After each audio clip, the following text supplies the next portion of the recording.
یہ واقعہ بھی بڑا عجیب ہے۔ ایک قاضی نے اپنے شاگردوں کا امتحان لینے کے لیے ان کے سامنے ایک مقدمہ رکھا اور ان کو اپنی رائے لکھنے کو کہا۔ مقدمہ یہ تھا کہ ایک شخص کے گھر مہمان آئے، اس نے ان کی خاطر مدارات کی، اپنے ملازم کو دودھ لینے کے لیے بھیجا تاکہ مہمانوں کے لیے کھیر بنائی جائے۔ ملازم دودھ کا برتن سر پر رکھے آ رہا تھا کہ اوپر سے ایک چیل گزری جس کے پنجوں میں سانپ تھا۔ سانپ کے منہ سے زہر کے قطرے نکلے جو دودھ میں جا گرے۔ مہمانوں نے کھیر کھائی تو سب ہلاک ہو گئے۔ قاضی نے پوچھا، اب اس کا قصوروار کون ہے؟ پہلے شاگرد نے لکھا، غلطی ملازم کی ہے، اسے برتن ڈھانپنا چاہیے تھا، لہٰذا مہمانوں کا قتل اس کے ذمہ ہے، اسے سزا دی جائے گی۔ قاضی نے کہا کہ یہ بات درست ہے کہ ملازم کو برتن ڈھانپنا چاہیے تھا، لیکن یہ اتنا بڑا قصور نہیں کہ اسے موت کی سزا دی جائے۔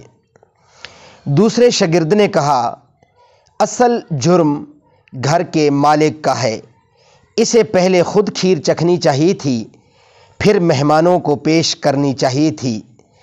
قاضی نے یہ جواز بھی مسترد کر دیا۔ تیسرے نے لکھا کہ یہ واقعہ اتفاقی ہے، مہمانوں کی تقدیر میں مرنا لکھا تھا، اس میں کسی کو سزاوار قرار نہیں دیا جا سکتا۔ قاضی نے کہا کہ کسی جج کی یہ سوچ نہیں ہونی چاہیے، جج اگر مقدمات تقدیر پر ڈال دے گا تو انصاف کون کرے گا؟ چوتھے نے کہا کہ سب سے پہلا سوال یہ ہے کہ سارا منظر دیکھا کس نے؟ کس نے چیل کے پنجوں میں سانپ دیکھا؟ کس نے سانپ کے منہ سے زہر نکلتا دیکھا؟ اگر اس منظر کا گواہ ملازم ہے تو وہ مجرم ہے، اگر گواہ مالک ہے تو وہ مجرم ہے، اور اگر کوئی گواہ نہیں ہے تو جس نے یہ کہانی گھڑی ہے وہ قاتل ہے۔ قاضی نے اپنے چوتھے شاگرد کو شاباشی دی اور اسے منصب قضا کا اہل قرار دیا۔